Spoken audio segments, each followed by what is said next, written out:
Pay no attention to the remediation session, Mr. Chairman. I do appreciate, Mr. Secretary, your concern about the lost children, but I also want to remind people that let's not forget what was a Trump administration policy initiated by Stephen Miller, which was to let us separate children from their families at the border, because this would be a way to curtail or to stop immigration, separating children from their families, how to hurt them the most. I asked and had a phone conversation with Secretary Azar at the time. I know I was in my living room with my 2-year-old grandson on my lap trying to have this conversation, and I asked him if there was a way in which he had a list of how you could reunite children with their families. And he assured me that we did. You know, when you take your clothes to the cleaners, they give you a tag, and you then go back and you retrieve your clothes. When you get luggage, you go and get your luggage is returned. Well, quite I wish the frankly, Biden administration would have done that. Let me just say this to you, sir. Again, it is my time. 3,900 children were separated from their families. 450,000 kids were lost during the Biden Mr. administration. You Secretary, didn't say a word Mr. about it. Secretary, do not interrupt. Don't you point your finger at me. Don't I be a will hypocrite. point my finger Don't you be at a hypocrite you. then. Then you be as 3,900 you should be kids. as upset about the 450,000 kids that were lost. And You look, didn't say a word about it. Mr. For 4 years, you never said a word. Mr. Secretary, could you put him in his place for don't yell at You me. should I'm be the put in good your guy. place. Mr. Secretary, if you would like 4 minutes for a closing statement when everybody's done, I'll give you that. But while members are on their 8 minutes, I need them to have their 8 I minutes. Mr. started Chairman, my I comments. appreciate that. My issue is that they say this for sound bites, and I'm not going to let them say something What did like you that do that's not just true. recently for sound bites? I sympathize with the 400,000. We are going to have something resembling order here. The time is the ranking members. If you would like to respond later on, there are methods to do that, but it's not a who can talk louder into the mic. It's not. So, you are recognized. Thank you very much. I will not let Mr. her sit there Chairman. and lie and accuse something this ridiculous. You Well, know- this is the legislative branch, and it's my hearing, and so I'm going to try to some extent to control it moderately. And do Thank you. not accuse me of lying. Do not. Then don't. I do not. I appreciate, and I said to you at the outset, there's concern for children across the board. We care deeply about what's happening to children. And I went to the border and I watched children in those fenced-in places years ago and what was happening to them.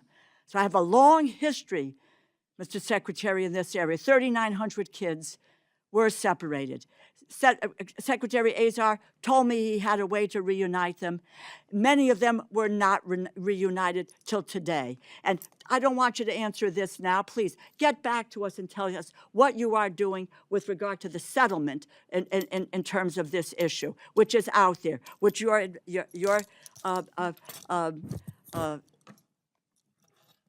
department needs to come close to. I'll make a statement to you again. But this is fact from the bill, Mr. Chairman. The bill that the Republicans have proposed for funding the Department of Homeland Security cuts cybersecurity budget by more than $250 million. It cuts the TSA by nearly $350 million. And the Trump administration is openly advocating for privatizing TSA while trying to eliminate their collective bargaining rights. We all know what happened earlier this year. TSA workers endured the longest government shutdown in history. There was a lot of discussion and talk invoked about the long lines and the use of leverage to force through a Homeland Security bill without any reforms to what were critical ICE and CBP reforms that were necessary, that the American people wanted and were clamoring for. They didn't want to continue to see masked marauders on their streets with just harassing people.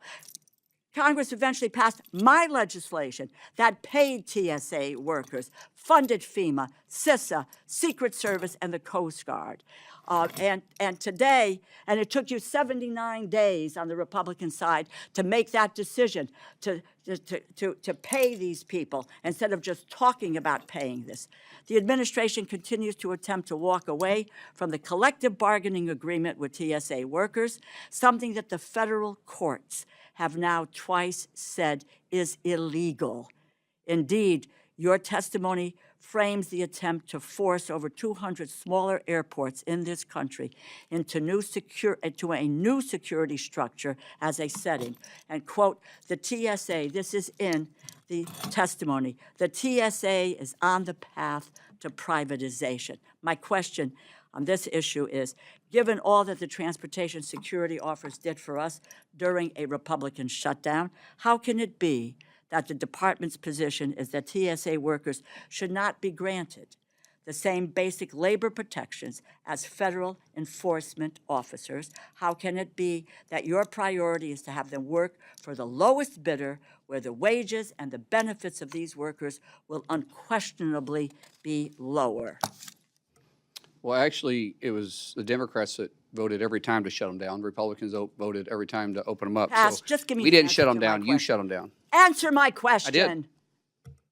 What are you doing? Why are you moving? Ma'am, I answered your question. You were the one that shut them down. The Democrats shut down. How many times did you Chairman, vote to shut them Mr. down? Chairman, why, you know, these people come to us to get funding for the work that they do, and we ought I'm to take actually a look at factually the work correct. that they I'm don't do. factually correct. The work You that they voted don't to do. shut them down. Republicans voted to open them over and over and Well, over what again. the Your vote Republicans clearly finally stated that did- you voted to shut us what they down. finally It did- wasn't until it became Madam popular. Ranking And then, by the Member, way, ICE agents came there and helped bring the Mr. lines down. The Secretary. same people that you also kept shut down for Mr. 115 Secretary. days. I'm answering the question. No, you I thought didn't, you said Mr. you answered it. Secretary. The floor is hers. My dear, Actually, I gave it to her. You know, there is a chairman of a committee. That's me. Oh. I gave it back to her. this tells She's you got it. something about who these folks are.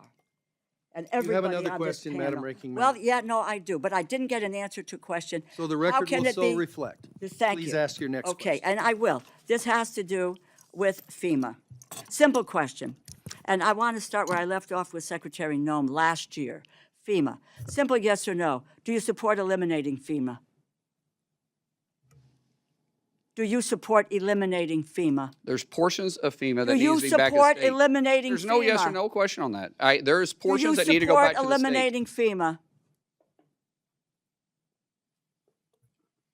The record will reflect the That he- response. is The record will supports- reflect the that response. he was- Is there another supports question? it. Yeah, because let me just say, in April of 2025, the Trump administration prematurely, I'm glad we got that answer, because the poor gentleman who came before, it may have been with you, Mr. Chairman, that came before our committee, and I asked him this question, and he said, because Secretary Noem said, yes, she and the president wanted to eliminate FEMA. The gentleman said that he said it should be reformed, and the next day he was fired. Let it show that the secretary believes that we should shut FEMA down. I never April said that. 2025, the Mr. administration. Chairman, I never said that. The administration prematurely, The record will reflect unlawfully what you did and didn't ended say accurate. FEMA's BRIC program. He intentionally halted roughly 2,000 active infrastructure and disaster mitigation projects across the country, including one in downtown New Haven, Connecticut. A coalition of 22 states and D.C. sued FEMA. A federal judge ruled in favor of the states in December, mandated that FEMA restore the over $3.6 billion in canceled funding. At the beginning of March, the judge had to order FEMA to comply with that ruling. 3 months ago, the day after you took over as secretary, FEMA formally announced a, quote, new and improved BRIC program. Yet, almost all of these communities are still waiting for their BRIC funding to be restored. Tell me, Mr. Secretary, when can communities with halted projects expect to receive their BRIC funding? We actually restarted that when I first came in, and we did 24 or 25 of them. So You've done 24 of the 25 Yes, of the ma'am. 2,000. I mean, let me clarify that. So Please. 2024 and 2025, they sent out the notice of notification, so everybody can now submit, and those projects that were already submitted for those times period will be How many projects reevaluated. are there?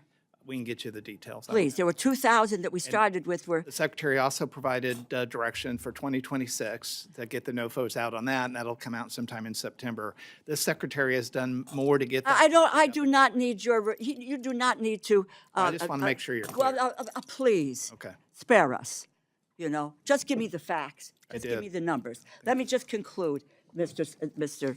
Chairman, and thank you. I would like to work in an open and in a transparent way, because that brick funding for New Haven, Connecticut, which I probably will not get because I'm in a blue state, that the brick funding for New Haven, Connecticut is important, which is why we support the programs, bipartisan support for the brick program. So please, let's get the NOFOs out as quickly as possible and get the money to the communities that need them.